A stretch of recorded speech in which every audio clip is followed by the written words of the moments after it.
नमस्ते यतिराजाय विवेकानंदसूत्रये सच्चे सुखस्वरूपाय स्वामिने तापहारिणे ओम जननी शारदा देवी रामकृष्णं जगद्गुरुं पादपद्मे तयोः श्रुत्वा प्रणमामि मुहुः।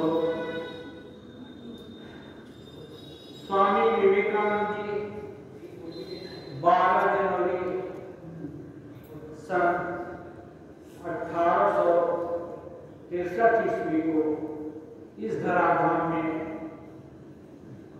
नरेंद्रनाथ विले के रूप में अवतीर्ण हुए थे। यह उस समय और इस समय के नवीन इतिहास गढ़ने का एक युग प्रारंभ हुआ। विवेकानंद जी के जन्म के आगे का वृत्तांत हम लोग थोड़ा स्मरण करें। उनके माता पिता के केवल पुत्री संतान थी, पुत्र कोई संतान नहीं थी। मां का आगे आगे का परंपरा ये था, लोग एक तो पुत्र को ज्यादा पसंद करते और उन्हें उत्तराधिकार मानते, क्योंकि पुत्र घर में रह जाता और पुत्री बाहर चलते, घर से शादी होने के बाद बाहर जाना पड़ता है। इसलिए आगे के धर्मशास्त्र के अनुसार और रीति रिवाज के अनुसार सभी माता पिता चाहते कम से कम एक पुत्र हो। इसी धारणा के अनुसार मां भुवनेश्वरी देवी वे भी प्रार्थना करती शिव जी का, और आगे आगे की परंपरा ये थी पुत्र और ये जो पुत्री, ये जो संतान प्राप्ति इसलिए होता है कि धर्म की रक्षा हो, और ये जो पिंडदान वगैरह करते हैं ये भी होता रहे, और दूसरा उसकी वंश परंपरा कायम है। इसके लिए भी संतान प्राप्ति की इच्छा रखते हैं। तो भुवनेश्वरी देवी को पुत्र संतान नहीं थे, तो उनका मन उदास रहता था। वे पूजा व्रत अनुष्ठान आदि करते, और अपना भारत देश में तो आस्था का देश है। यहाँ अधिकांश माताएं जो संकल्प करती हैं, उस संकल्प की दृढ़ता को पूरा करने के लिए कुछ जो भी हद तक व्रत उपवास प्रयास करने के लिए इच्छुक रहती हैं और दृढ़ संकल्प रहती हैं। तो भुवनेश्वरी देवी यहाँ शिव जी की प्रार्थना करती हैं। राम जी और कृष्ण जी में भी उनका विश्वास है, लेकिन शिव आशुतोष माने जाते हैं, जल्दी वरदान देते हैं। इसलिए इन्होंने प्रार्थना किया। बनारस में वीरेश्वर शिव जागृत शिव है, उनकी एक संबंधी को कि आप हमारी तरफ से पूजा अर्चना करो, जिससे वीरेश्वर शिव की कृपा से कहीं एक पुत्र संतान मिले। परिणाम हुआ कि लगभग 1 साल के तपस्या के बाद भुवनेश्वरी देवी को एक पुत्र रत्न पैदा हुआ। उनका नाम वीरेश्वर रखा गया, क्योंकि वीरेश्वर शिव की कृपा प्रसाद से मिला था, इसलिए वीरेश्वर रखी, जिससे देवता का भी याद हर समय याद रहेगा और उनकी से संभोग मानती थी। और बंगाल में ये रीति रिवाज है, थोड़ा नाम को छोटा करके भी बोलना, तो प्यार से विले कर करके भी माता पुकारती थी। अब बच्चे लोग ऐसे ही रहते हैं, कोई बात नहीं। हाँ, बच्चा लोग तुम्हारे जैसे ही एक बच्चा का जन्म हुआ, हाँ उनके ही बारे में ही हम लोग सोच रहे हैं। तुम लोग भी तो बड़ा हो गए ना, हाँ तो अभी अच्छा से कान खोल करके सुन लो कि कैसे बच्चा बड़ा होगा। हाँ, ये विवेकानंद जी का नाम सुना है ना।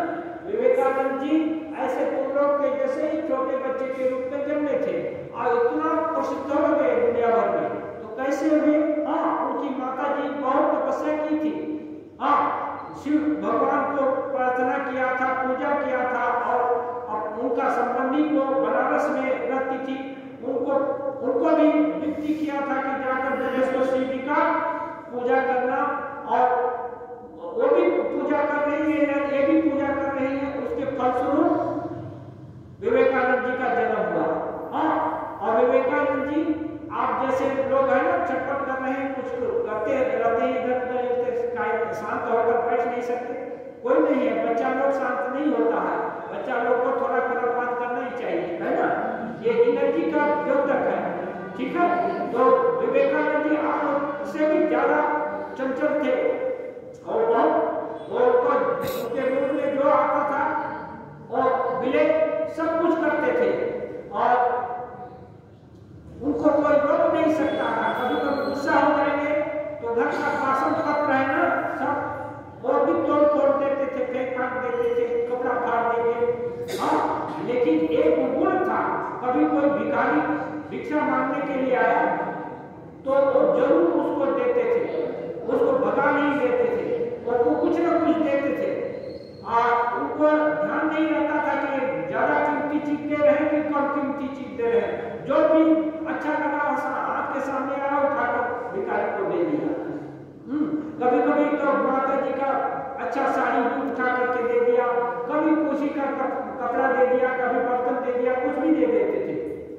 ये भी मिले तब आप लोगों के जैसा छोटा थे, दान दे देते थे, लेकिन माँ के ऊपर गुस्सा होने से कभी कभी घर में उपद्रव भी मचा देते थे।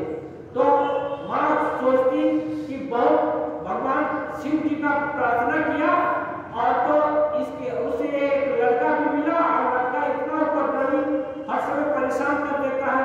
तो माँ उपाय सोचती क्या करेंगे। एक दिन उनके मुंह में आया कि लगता है इसका माथा गर्म हो गया है, इसके माथा पर शिव जी का नाम लेकर उसको पानी डालो। जब पानी डाली माता जी तो शांत हो गया लड़का। हाँ, शांत हो गया। तो उनको एक दवा मिल गई माँ को। तब जब भी विले गुस्सा होते या उपद्रव करते, उस समय वो पानी डालकर उनको शांत कर देती थी। हाँ, और वो भी शांत हो जाते थे। क्यों? इससे उनको अपने स्वरूप का स्मरण हो जाता था थोड़ा थोड़ा।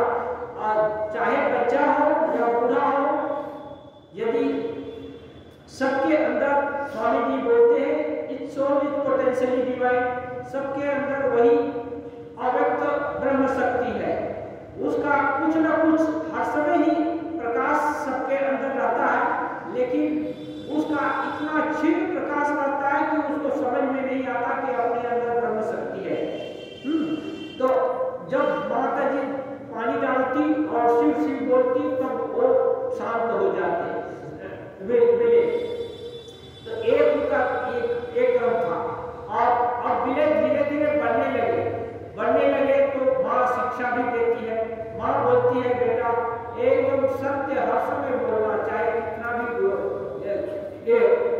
कुछ भी हो जाए, सत्य को नहीं छोड़ना। एक बार उनको आपस में बातचीत कर रहे थे साथी लड़कों के साथ, और टीचर पूछ दिया कि कौन बात कर रहा है, तो सब लोग शांत हो गए। हाँ, तो जो पढ़ा रहे थे टीचर वो पूछे कि अच्छा बताओ हम इतना देर तक पढ़ाए, क्या पढ़ाए। तो सबको पूछते हैं, कोई नहीं बता पाया। तो विले को पूछा गया तो विले बता दी, वो बता दिए। तो हुआ क्या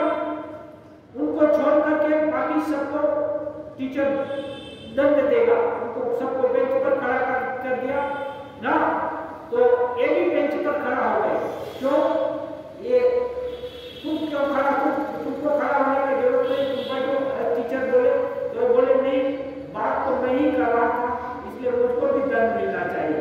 हाँ, तो एक खड़े हो गए। ये उनकी माँ का शिक्षा था। और मिले कुश्ती, कसरत, इसमें भी भाग लेते थे। दौड़ धूप, एक छोटा सा घोड़ा खरीद किए थे पिताजी, उसको उसके ऊपर चढ़ते खेलते, और उसके लिए कोचवन था, क्या घोड़ा को ट्रेन करने के लिए, तो उससे बहुत दोस्ती थी उनकी, समझिए। तो ये क्या है, इस तरह से लाड प्यार में और साहस का अवलंबन करते हुए वे आगे बढ़ रहे थे। अब धीरे धीरे अब नरेंद्र के रूप में उनकी परिस्थिति होने लगी थी। स्कूल कॉलेज में हो गए, एडमिशन ले लिए। फिर ये लोग व्यायामशाला में जाते थे। एक पोस्ट होता है जिस पर चढ़कर लड़के सरकते हैं, उतरते हैं। वो पोस्ट ये लोग खड़ा करना चाहते थे, लेकिन बच्चे थे, इनसे नहीं हो पा रहा था। तो एक अंग्रेज आदमी नाविक था, वो दूर से देखा तो वो सोचा कि चलो बच्चे लोग ये कर रहे हैं, नहीं हो रहा है, हम सहायता कर दें। वो भी सहायता करने आया तो ये लोग और खुश हो गए। फिर लेकिन वो भी संभाल नहीं पाया, गिर गया सड़क करके वो पोस्ट, और नाविक के सिर पर ही गिर गया। लड़कों के ऊपर गिरता तो क्या होता मालूम नहीं, ये तो बड़ा आदमी थे, फिर भी सिर टूट गया।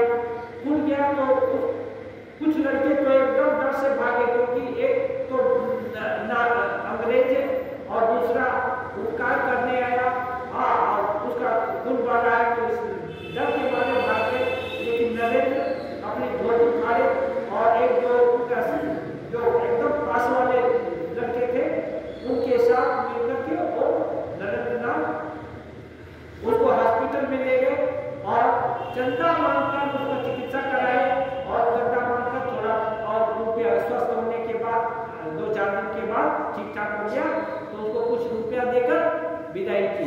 समझ गए? इतना। और आप लोगों के ही जैसे बच्चे धीरे धीरे अब बढ़ रहे हैं। हाँ, तो नरेंद्रनाथ का अब स्कूल का हो गया, समय आ गया। तो स्कूल में लड़के लोग है ना, खराब लड़कों का संग हो जाता है तो गाली गलौज भी सीख लेते हैं जल्दी से, वो खराब चीज जल्दी से सीख लेते हैं। तो वो चीज आकर घर में भी बोलने लगे, तो उनके पिताजी को अच्छा नहीं लगा, इसलिए उनका पाठशाला में जाना बंद कर दिए और टीचर नियुक्त कर दिए। क्योंकि वो बहुत पैसे वाले थे, पढ़ाते थे, हाई कोर्ट के वकील थे। तो ये नरेंद्रनाथ क्या करते, स्वयं जो टीचर पाठ बनाते वो सुनते रहते, और एक बार जो सुन लेते हो उसको याद हो जाता। फिर वो ऐसे करके वो पढ़ाई शुरू कर दिए, घर में ही पाठशाला हो गई। और उससे आस पड़ोस के भी लोग जो उनके परिचित थे, वो लोग भी अपने बच्चों को वहीं रखकर पढ़ाने लगे। तो इस प्रकार से नरेंद्र का छोटा और आप लोग के जैसा बचपन वो नरेंद्र का ऐसे बीता। उसके बाद वो बड़े होने लगे, तो एक बार रायपुर उनके पिताजी वकालत के जरिए रायपुर जा रहे थे। तो नरेंद्र और उनके परिवार को भी पिताजी एक बार बुला लिए। तो वहाँ जाने से कुछ दूर तक ट्रेन से जाना पड़ता था, और फिर घोड़ा गाड़ी से जा रहे थे। घोड़ा गाड़ी से जा रहे थे तो दो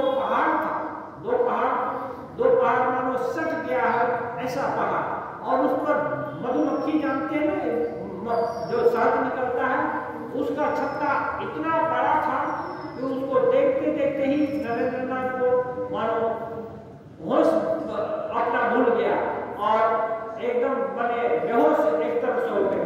इसको बोलते हैं समाधि का एक अंश।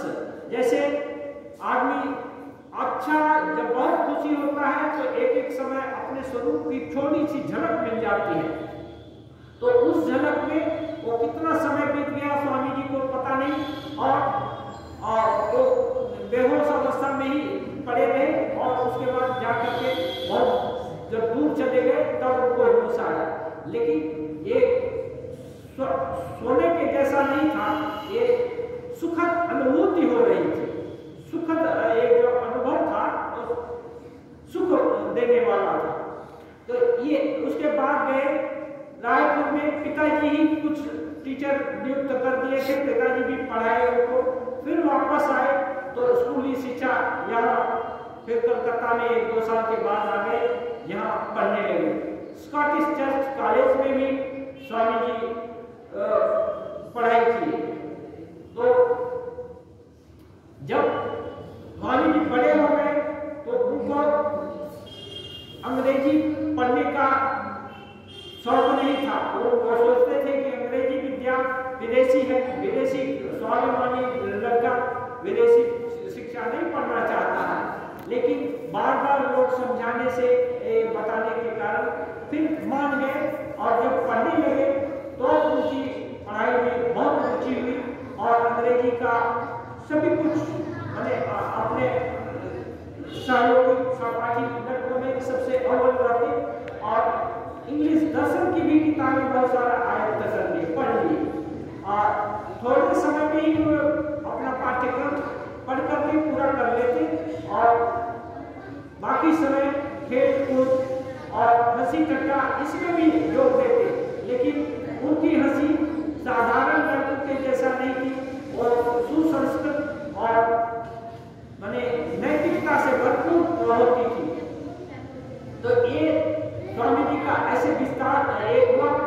अब जब और बड़े हुए तो वो सोचने लगे भगवान भी कोई चीज है क्या, भगवान के विषय में। तो एक अनुसंधान का शुरू हुआ तो वो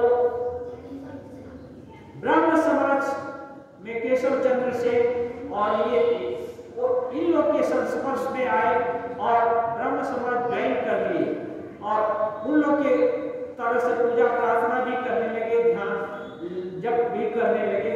लेकिन उनको उसमें भी शांति नहीं मिली और देवेंद्रनाथ ठाकुर के पास भी जाते, एक बार तो जाकर उनसे पूछ भी दिए क्या आपने भगवान को देखा है? तो वो बोले कि तुम्हारी योगी की जैसे चक्रू है और तुम चाहो ये करो, ध्यान का अभ्यास करो तो तुमको जल्दी उन्नति होगी। इससे नरेंद्रनाथ को ज्यादा संतोष नहीं हुआ। उनकी जो भगवत स्वरूप के विषय में, भगवान के विषय में जानने की इच्छा थी, ये हर समय और बढ़ती रही। फिर कॉलेज में ही प्रोफेसर हेस्टी साहब से सुन करके कि एक दक्षिणेश्वर में एक ऐसे महापुरुष है जिनको की समाधि होती है और भूतपूर्व समाधि होती है, उस जगत का भी राज्य जानते हैं, इस जगत में भी उनकी वापस भी आते हैं। तो यदि चांस हो तो आप लोग जाकर देखो। और इसी समय रामचंद्र दत्त ये लोग सुने कि जब नरेंद्रनाथ का भगवान के विषय में जानने का बहुत रुचि है और उसके पहले उनके पिताजी इनकी शादी भी करा देने के लिए एक लड़की ठीक किए थे, लेकिन इसके लिए नरेंद्रनाथ को सहमत नहीं थे, वो पसंद नहीं करते थे। तो जब रामचंद्र दत्त को मालूम हुआ कि नहीं नरेंद्र का ऐसा रुचि है, तब तक रामचंद्र दत्त रामकृष्ण देव के पास जाते थे और उनको अपना गुरु और आदर्श भी मान चुके थे। तो वो बोले कि यहाँ घूमने से लाभ नहीं है, ऐसे इनके पास आओ, दक्षिणेश्वर चलो। तो स्वामी जी एक दिन कुछ अपने सहयोगियों के साथ आकर के रामकृष्ण देव से मिले थे और उस समय श्री रामकृष्ण देव देख करके नरेंद्रनाथ को बहुत खुश हुए थे और उसने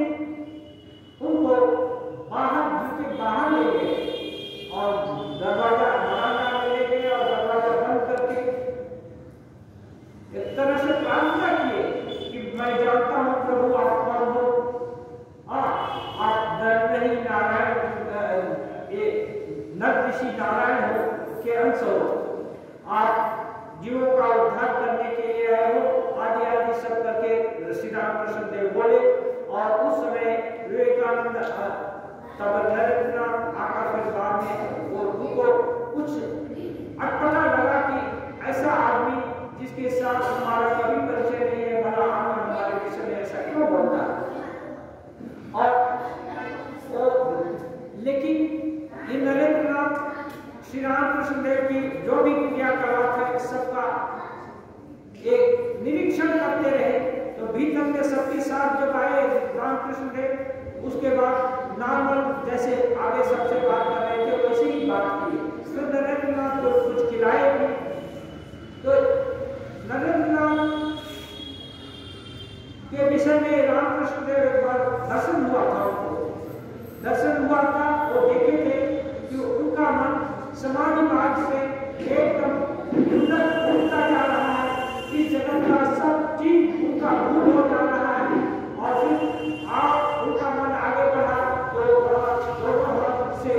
दोनों तरफ जिस रास्ते से जा रहे थे उस रास्ते के दोनों तरफ देवी देवताओं हाथ जोड़े हुए खड़े थे। और उस रास्ते को भी पार करके, देव लोगों को भी पार करके और भी ऊपर उनका मन गया। तो अखंड की ज्योति एक पूरा प्रकाश में परिवेश मिला वहां।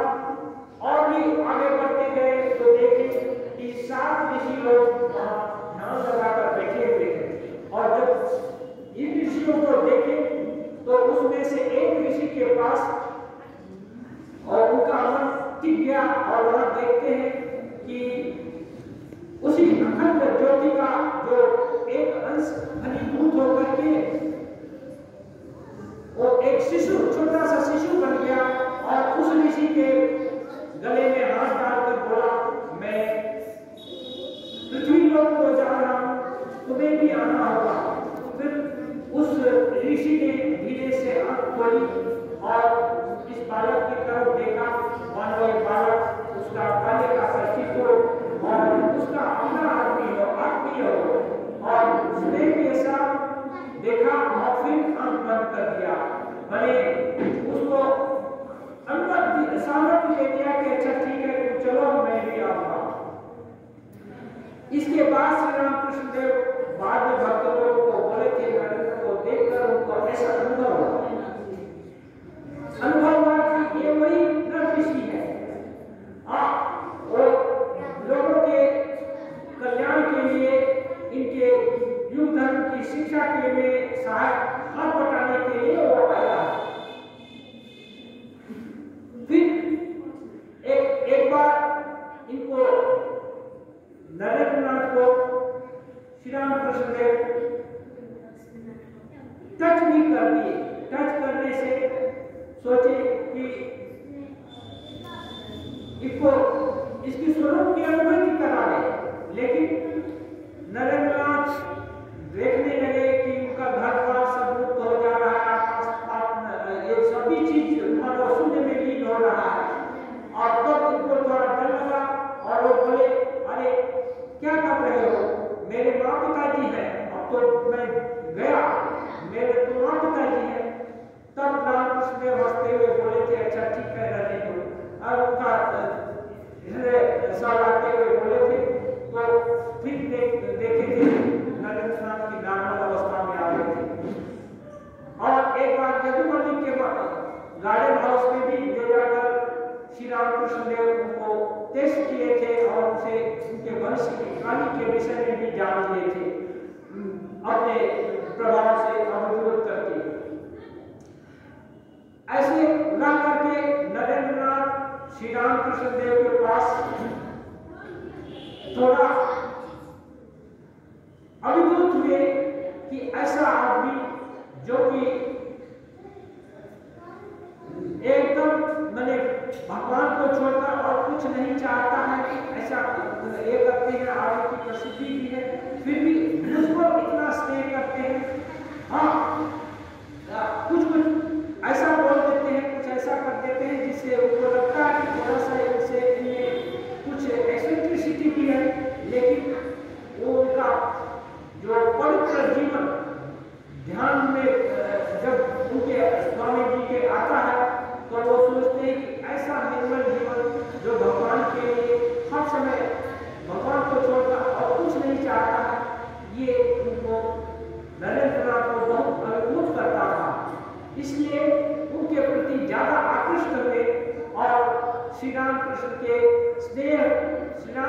उनके स्नेह में आकर के उनका धार्मिक जीवन गठित होने लगा। अब श्री रामकृष्ण देव की शिक्षा ऐसी थी, किसी को कहीं भी बाधा नहीं देते थे। जिसका जो स्वभाव है उसके स्वभाव के अनुरूप उसको उस रास्ते पर प्रचारित करते थे। स्वामी विवेकानंद जी उस समय ब्राह्मण उपदेश के अनुसार और माँ काली को नहीं मानते थे, मंदिर में नहीं जाते थे। श्री रामकृष्ण देव को बाध्य नहीं किए कि नहीं मंदिर में जाना नहीं होगा, और उनको अष्टावक्र संहिता कभी पढ़ने के लिए देते थे। लेकिन वो भी नरेंद्रनाथ को अच्छा नहीं लगता, मैं ब्रह्म हूँ, मैं ये मुक्त हूँ, ऐसा कैसे बोल सकते हैं। तो श्री रामकृष्ण देव बोलते कोई नहीं है, ये किताब है, ये हमारे लिए तुम पढ़ो, तुम मत मानो तो बताइए आपको क्या है, ये हमारे लिए पढ़ो। तो ऐसा करके पढ़ने में तो कोई आपत्ति नहीं है। तो नरेंद्रनाथ बोले नहीं, तो नरेंद्रनाथ अष्टावक्र संहिता पढ़ करके या अद्वैत की किताबें पढ़कर जो रामकृष्ण देव उनको देते थे, वो पढ़ करके श्री रामकृष्ण देव को सुनाते थे। तो नरेंद्रनाथ के साथ और भी उनके जो गुरु भाई राघव महाराज, राजा महाराज पहले से ही वहाँ रहते थे, लाखू महाराज भी रहते थे।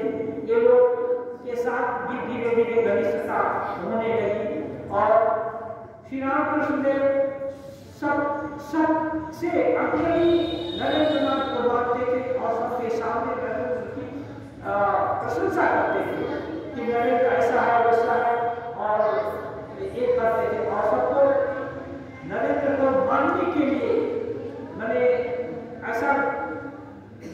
ऐसा बताते जिससे कि सभी लोग नरेंद्र को अपना लीडर के हिसाब से माने और नरेंद्र के प्रतिनिधित्व में रहने के लिए सब लोग मैंने स्वीकार कर लिया।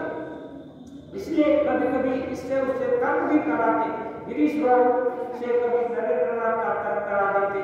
तो गिरीश बाबू भी बहुत तेजियान आदमी थे, लेकिन नरेंद्र अनेक बार उनकी बातों को काट देते। लेकिन एक बार नरेंद्रनाथ गिरीश बाबू के जब विदेश में प्रसिद्ध होकर के लौटे थे, तब नरेंद्र से एक बार गिरीश बाबू बोले थे, नरेंद्र क्या दुखियों का दूर करने के लिए, विधवाओं का आंसू को पोंछने के लिए या बहुत सारा वर्णन करके बोले, इसके लिए तुम्हारे वेदांत के कुछ है क्या?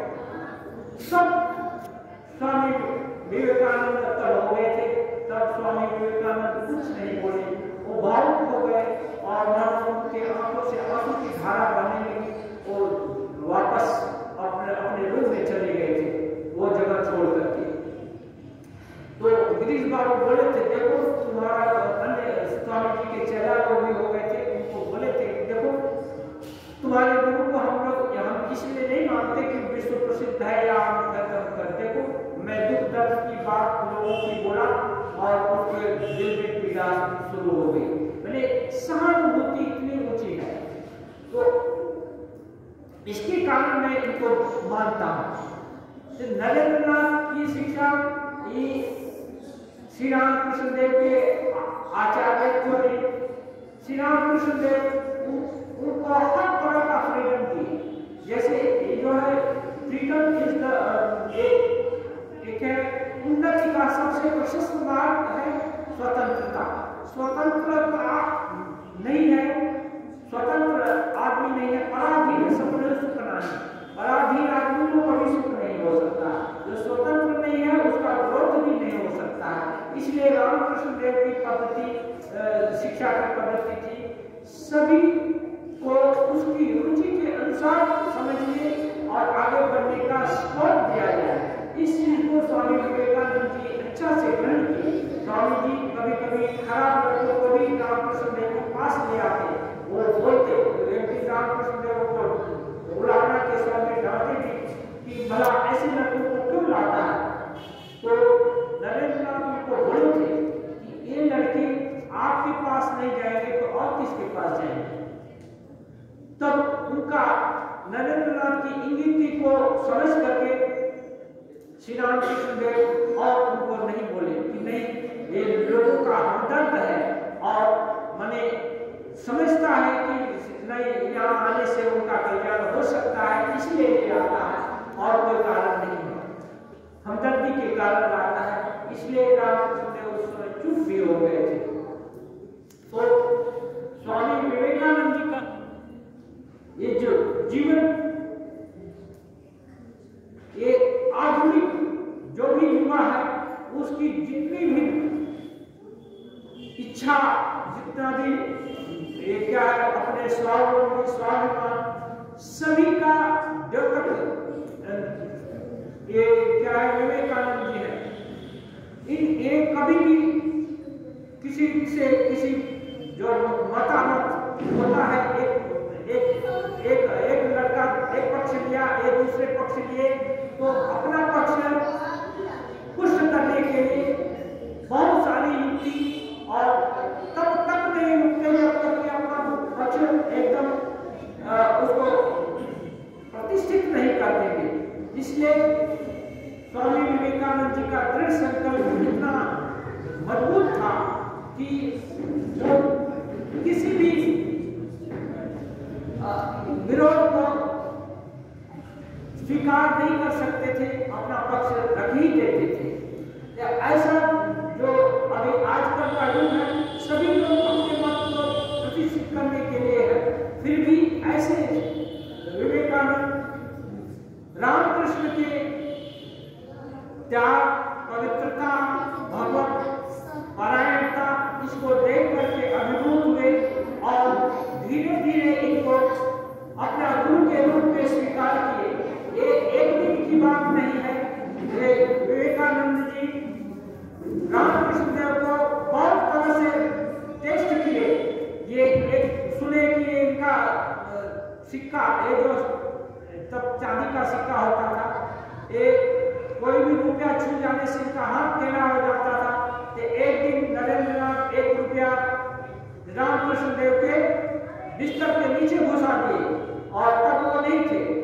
जब आए रामकृष्ण देव, जैसे ही बैठते हैं खटिया पर वैसे उछल पड़े और मानो बिच्छू काट दिया। और तब लोग चमक गए, क्या हो गया? सब लोग धीरे से तब झाड़ा गया कि कुछ कीड़ा तो नहीं आ गया, झाड़ा गया तो एक सिक्का निकला। श्री रामकृष्ण देव समझ गए कि ये नरेंद्रनाथ की ही करतूत है, वो टेस्ट कर रहा है। श्री रामकृष्ण देव खराब नहीं लगा, उनको अच्छा ही लगा कि नहीं, जांचाई कर दिया। नरेंद्रनाथ श्री रामकृष्ण देव को अन्य समय भी टेस्ट किए हैं। श्री रामकृष्ण देव जिस के हाथ का पानी नहीं पी सकते थे, एक बार कहीं गए थे हरिसभा, एक सभा में, और तो उस समय पूरी बटालियन भक्त लोगों की जाती थी, वहाँ कीर्तन भी होता था, प्रसाद भी मिलता था। तो एक जगह गए थे, तो ऐसे ही तिलक और माला लगाए हुए एक जन उनको रामकृष्ण जब पानी पीना चाहे तो फट से कोई पानी ला रहा तो आदमी आगे बढ़कर उस गिलास को पकड़ लिया और रामकृष्ण देव के सामने किया। रामकृष्ण देव उसको ग्रहण नहीं किए और छुए ही नहीं, उधर देखे भी नहीं। फिर उसको फेंक दिया गया, दूसरा आदमी लाया तो रामकृष्ण देव पानी पी। फिर बाद में जब सब लोग वहां से निकले तो एक जाकर के पता किया कि वो जो तिलक विलक लगाए हैं, माला वाला पहने है आदमी, वो कौन है, कैसा है। तब उसके और उसका छोटा भाई नरेंद्रनाथ का दोस्त था, तो दोस्त से पूछा तो वो बोला, भाई बड़े भाई के विषय में कुछ बोलते नहीं, तुम दूसरे से पूछ लो। हाँ, तब दूसरे से पता किए तो बोले कि नहीं, हाँ उसका चरित्र अच्छा नहीं है, दिखावा बहुत ज्यादा है और अच्छे कैरेक्टर का नहीं है। तो नरेंद्रनाथ का प्रवृत्ति था कि रामकृष्ण देव को हर तरह से परीक्षा करके ही उनको माने। अन्य लोग मानता है इसलिए आपको भी मानना होगा, ये चीज नहीं है। इवन रामदत्त बाबू, इनको अवतार बोलते हैं। गिरीश बाबू को ये हुआ कि जब बकलवा श्री रामकृष्ण देव को देख उनको लगा कि नहीं, मेरा बात यदि कोई ग्रहण कर सकता है तो भगवान को छोड़कर और कोई नहीं हो सकता है, दूसरा हमारे इससे जल जाएगा।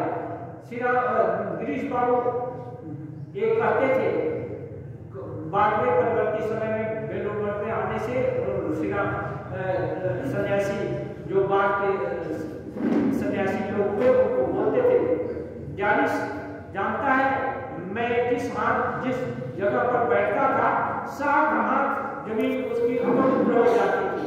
हाँ देखो श्री रामकृष्ण देव के कारण मैं तुम लोग के जैसा शुद्ध साधु ब्रह्मचारी लोगों के पास बैठा हूँ, तुम लोग अपना मेरा सम्मान करते हो। तो ऐसे जो गिरीश बाबू है ये लोग श्री रामकृष्ण देव का अवतार बोलते, लेकिन नरेंद्रनाथ इसको कुछ भी तरह से मानने को तैयार नहीं। कितना बार तर्कातर्की भी हुआ है श्री रामकृष्ण देव के सामने, श्री रामकृष्ण भी हुआ है, लेकिन नरेंद्रनाथ नहीं मानते थे।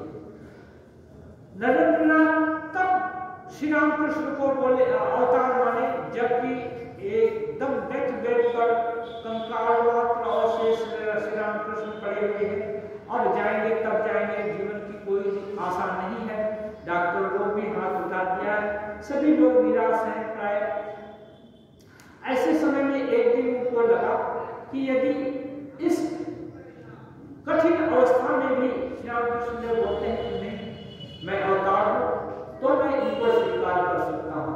हाँ, जैसे ही नरेंद्रनाथ का एक संकल्प होता है, स्वस्थ कंठ से श्री रामकृष्ण देव बोले अभी भी एक संशय है। बोले जो कृष्ण वही इस बार रामकृष्ण तुम्हारे वेदांत की दृष्टि से नहीं, मेरे वेदांत में हम सबके अंदर वही ब्रह्म है, कीट से लेकर ब्रह्मा पर्यंत सबके अंदर वही ब्रह्म है। अंतर कितना है? प्रकाश में अंतर है, कीट में थोड़ा प्रकाश है, अच्छे लोगों में और मनुष्य में ज्यादा प्रकाश है, और अच्छे साधु महात्मा जो शुद्ध सत्व लोग हैं उनमें और ज्यादा प्रकाश है। इस ढंग से नहीं, इस ढंग से जो राम में जिस ब्रह्म का प्रकाश था वही कृष्ण में था, वही रामकृष्ण में है नहीं। ईश्वरिक तत्व अभी क्या है? ब्रह्म तत्व तो एक ही है, लेकिन शास्त्रों में है ब्रह्म तत्व सीधा तो काम नहीं करते, काम करने के लिए कुछ विधान बनाना पड़ता है। तो उनकी ही इच्छा से ईश्वर है, ये उनकी ही जो स्पेशल शक्ति, जो विशिष्ट शक्ति, वही ईश्वरी शक्ति का रूप धारण करती है, वही जगत सृष्टि स्थिति पालन का ये सब जो कार्य क्रम चलाती है। इसलिए बोलते हैं सूर्य चंद्र को धाता यथा पूर्व अकल्प, उनको धाता भी कहते हैं। सूर्य और चंद्रमा आदि जितने भी ग्रह नक्षत्र हैं और विभिन्न कल्प में एक साथ उद्भूत होते हैं। ऐसा नहीं कि पहले अमीबिया हुआ तो उससे थोड़ी बड़ी स्पीशीज हुई, फिर ऐसे हुआ, फिर बाद में आदमी अंदर से पैदा हुआ, ऐसे नहीं। इसको क्रम विकास बोलते हैं। इस क्रम विकास से नहीं, ये अपनी संस्कृति बोलती है कि सूर्य चंद्रमा आदि जितने भी स्पीशीज है सब का बीज श्री रामकृष्ण देव बोलते हैं मां संग्रह करके रखती है। और नेता केता की हानि बोलते हैं, एक होता तितलौकी होती है, उसमें उसके अंदर बहुत सारा बीज घर की गृहिणी लोग थोड़ा लौकी का, थोड़ा कंदा का, थोड़ा शोषा का और चीज करेला का, इसका उसका बीज इकट्ठा करके रखती है। जब समय आता है तो उसको बो दिया और घर के खाने का काम चल गया। तो वो बोलते हैं ऐसे ही जो ब्रह्म शक्ति है, मां श्री रामकृष्ण उसी को मां बोलते हैं, वेद में धाता बोला गया है। हाँ, और वही उनको ही ईश्वर भी बोलते हैं। तो ईश्वरी शक्ति का अवतार, तो वो वही सृष्टि स्थिति पालन का जिम्मेदार